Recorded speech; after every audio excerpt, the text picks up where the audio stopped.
नमस्कार. मी आपल्या सगळ्यांच्या आपल्या आणखीन एका नवीन व्हिडिओमध्ये अगदी मनापासून स्वागत करीत आहे. तर मैत्रिणींनो, आजचा व्हिडिओ थोडा वेगळा आहे. तर तुम्ही म्हणाल की हा घाट कशासाठी आहे? तर हे इतकं सारं पुरण मी बनवणार आहे. आज आमच्याकडनं प्रसाद आहे रामकृष्ण मठमध्ये. तर सगळ्या स्वामीजी लोकांना तर त्याची तयारी आहे. तर मला पुरणपोळी आणि भाजी न्यायची आहे तिथे.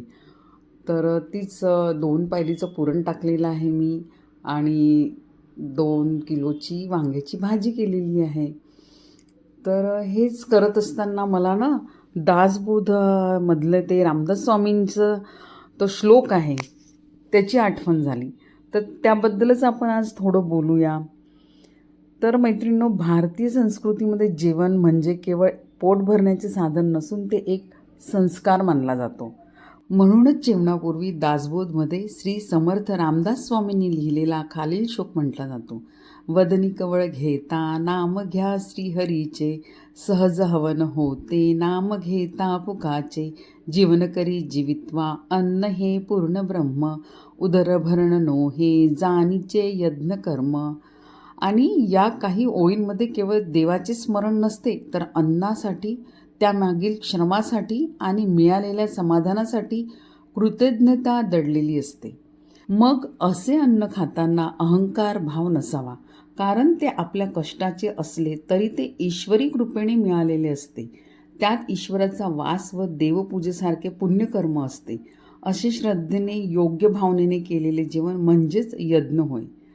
अशी प्रार्थना करण्याची आपली परंपरा आहे. मात्र आजच्या धावपळीच्या जीवनात आणि मोबाईलमध्ये गुंतलेल्या आयुष्यात ही प्रार्थना हळूहळू विस्मरणात जात आहे. परंतु आपण कधीही कुणाकडेही आपण जेवायला गेलो तर आधी आपण ही प्रार्थना म्हणायला पाहिजे की देवा, हे जे आज मला अन्न मिळालेले आहे हे तुझ्याच कृपेने मला मिळालेले आहे. आणि त्याचबरोबर ज्यांनी मला हे अन्न दिलं आहे त्यांचेसुद्धा आपण आभार मानायला पाहिजे. त्यामुळेच मी आज तृप्तपणे हे अन्न खाऊ शकत आहे आणि त्यासाठी तुम्हाला सदैव सुखशांती लाभो, म्हणजेच अन्न देणाऱ्याला, अशीही देवाकडे प्रार्थना करायची. तर थोडक्यात काय, अन्नदाता सुखी भव एवढं म्हटलं तरीही चालेल. तर कधीही कुणाकडे जेवायला गेलं की शेवटी ही प्रार्थना म्हणायचीच. तर मैत्रिणींनो, आमच्या रामकृष्ण मठमध्ये आम्हाला दररोजच हा एक श्लोक म्हणायला सांगितला आहे. तो आहे गीतेतल्या 4थ्या अध्यायातला 24वा श्लोक. तर तो श्लोक असा आहे: ओम ब्रह्मार्पणम ब्रह्महवीर ब्रह्माग्नो ब्रह्मणाहुतम ब्रह्मैव तेन गंतव्यम ब्रह्मकर्म समाधिना. हरिओम तत्सत. तर हा श्लोक आम्हाला दर जेवणाच्या आधी म्हणायचा असतो. याने अन्न शुद्ध होतं, मन शुद्ध होतं. तर मैत्रिणींनो, आपण ही अन्नाप्रती असलेली कृतज्ञता कुठेतरी विसरत चाललेलो आहे. कदाचित पुन्हा एकदा आपल्याला हे असे जेवणापूर्वी थोडं थांबायला हवं. ताटाकडे पाहून क्षणभर डोळे मिटून शब्दाशिवाय धन्यवाद म्हणायला हवेत. कारण अन्न पोट भरतं, पण कृतज्ञता माणूस पण जिवंत ठेवतं. तर मैत्रिणींनो, कसा वाटला हा थोडा थॉट माझा, हा थोडा विचार मी जे मांडले ते मला अवश्य कळवा. आणि आता माझं पुरण वगैरे छान सगळं शिजलेलं आहे. आम्ही बारीकही करून घेतलेलं आहे. आणि हा दुसऱ्या दिवशीचा व्हिडिओ आहे. तर आता सकाळी मी आंघोळ वगैरे करून म्हणजे लवकर उठली आणि आंघोळ वगैरे करून आता पुरणपोळ्यांची तयारी सुरू आहे. तर आधी मी कणिक वगैरे भिजवून घेतली. आता ही वांगे पण काढून ठेवले फ्रीजमधनं. आणि आता सगळ्यात आधी मी पुरणपोळीची कणिक भिजवून घेतली, कारण ती मुरेल. आणि आता इथे मी भाजीला फोडणी टाकत आहे. तर आमच्या अश्विनींनी पण थोडी मदत केली मला. तर आदल्या दिवशीच आम्ही या सगळ्या चटण्या वगैरे वाटून ठेवलेल्या होत्या, कारण भरपूर चटण्या लागणार होत्या. मसाले वांगे करायचे होते, त्यासाठी मी ही सुद्धा एक वेगळी चटणी वाटून घेतलेली होती. आणि घरचेच मसाले आहेत हे सगळे. मी घरीच काळा मसाला वगैरे घरीच करत असते. तर अश्विनीसुद्धा रोजच्याप्रमाणे सकाळी लवकर आली आणि मला मदत करत आहे ती पण. तर आम्ही दोघींनी मिळून असं छान हे केलेलं आहे. तर खूप सुंदर असा स्वयंपाक झालेला होता. तर बघा, आता आधी मी सगळं कांदा वगैरे सगळं टाकलं. त्यानंतर अद्रक लसणची चटणी टाकली आणि ही वेगळी चटणी आहे, थोडे कांदा वगैरे भाजून केलेली ही टाकली. आणि ही छान होऊ द्यायची.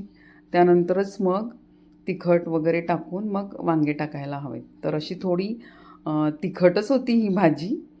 तर ती आता सावजी स्टाईलनी झालेली होती. तर बघालच तुम्ही पुढे. तर आता हे मी तिखट काढून घेतलेलं आहे, कारण 2 किलो वांगी होती, त्यामुळे तेवढं तिखट तर लागणारच होतं. तर बघा आता मी कशी तयारी करत आहो ही सगळी भाजीची. हा काळा मसाला मी घरीच करत असते. जर जास्ती भाजी असेल तर असं सगळे मसाले आधी काढून ठेवले तर खूप चांगलं असतं. आपल्याला अंदाज येऊन जातो की किती आपल्याला टाकायचं आहे तिखट वगैरे यामध्ये. जर रोजची भाजी असेल तर तुम्ही तेलामध्ये डायरेक्ट टाकू शकता. इतकं सारं आहे तर मग काय होतं की तेलामध्ये टाकलं तर एक आपण टाकू तर ते जळलं जातं. आणि इथे मी टमाटरसुद्धा बारीक करून घेतलेले आहे. आणि ही जी ग्रीन चटणी आहे ती पालक आहे. पालक पण मी टाकते थोडंसं. पालक टाकल्याने काय होते की ग्रेव्हीला कलर खूप छान येतो आणि स्वादसुद्धा छान लागतो. तर आता मी टमाटरची प्युरी टाकली याच्यामध्ये आणि आता ही पालकसुद्धा टाकलेली आहे बारीक करून. तर ह्या दोन्ही पण छान अशा होऊ द्यायच्या चटण्या, अगदी मस्त तेलामध्ये तेल सुटेपर्यंत. आणि त्यानंतरच मग तिखट वगैरे टाकलं मी. आता तिखट टाकलेलं आहे आणि यानंतर जी वांगी आता चिरून ठेवलेली होती ती आता धुवून छान याच्यामध्ये टाकत आहे. आणि ही एकदम मस्त मंद आचेवरती तेलामध्ये मुरू द्यायची. तर अशी एकदम झणझणीत अशी सावजी स्टाईल भरल्या वांग्याची भाजी मस्त झालेली होती. तर बघा तुम्ही, मी तुम्हाला रेसिपीसुद्धा सांगितली याची. आणि एकीकडे छान ते पुरणाची कणिक मुरत होती.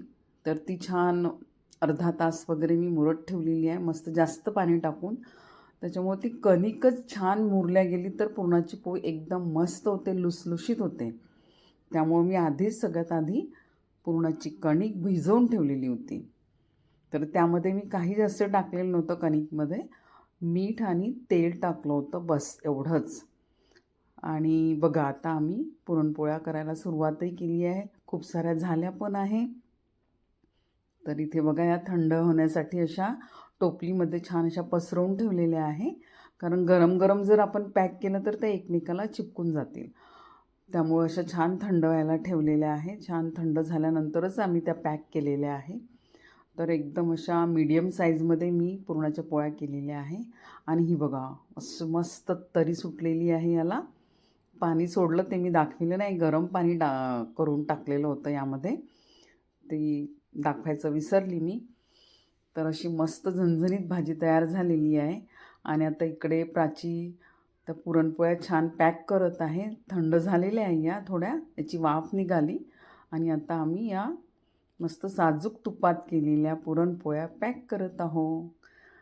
तर आता आम्ही भाजी पॅक करत आहे. भाजीसुद्धा थोडी थंडी होऊ दिली. आणि आता आम्हाला अगदी वेळेवरती तिथे नेऊन द्यायचं आहे, त्याच्यामुळे सगळी धावपळ सुरू होती सकाळची. तर आता मी पॅक करत आहे सगळं, अगदी वेळेवर तिथे पोचायला हवं त्यामुळं. तर अशी आमची तयारी झालेली आहे. मी तयार झाली, साडी घातली मी आता. आणि आता आम्ही निघत आहोत सगळे, लॉक वगैरे लावत आहोत आणि निघत आहोत आम्ही सगळे आता मठासाठी. तर सगळं पॅक केलं, गाडीमध्ये ठेवलं आणि आता निघालेलो आहे. आणि आमचा प्रसादसुद्धा आज तिथेच आहे मठामध्ये. तर आम्ही अगदी वेळेतच पोचलो मठामध्ये. हे बघा आम्ही रामकृष्ण मठ आहे. इतकं सुंदर असं मंदिर आहे, बघू शकता तुम्ही. आणि हे आतमधलं दृश्य आहे. जास्ती काही इथे शूट घेऊ नाही शकत, त्यामुळं मी अगदी थोडक्यात घेतलेलं आहे. ही ठाकूरमाँ स्वामीजींची इथे मूर्ती आहे. मांचा आणि स्वामीजींचा फोटो आहे. आणि बघा बाहेरून किती सुंदर असं दिसत आहे.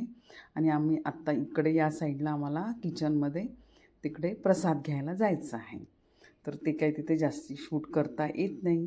हे किचन आहे, मी अगदी थोडंसं एक झलक दाखवली. तर मैत्रिणींनो, हा व्हिडिओ कसा वाटला मला नक्की कळवा.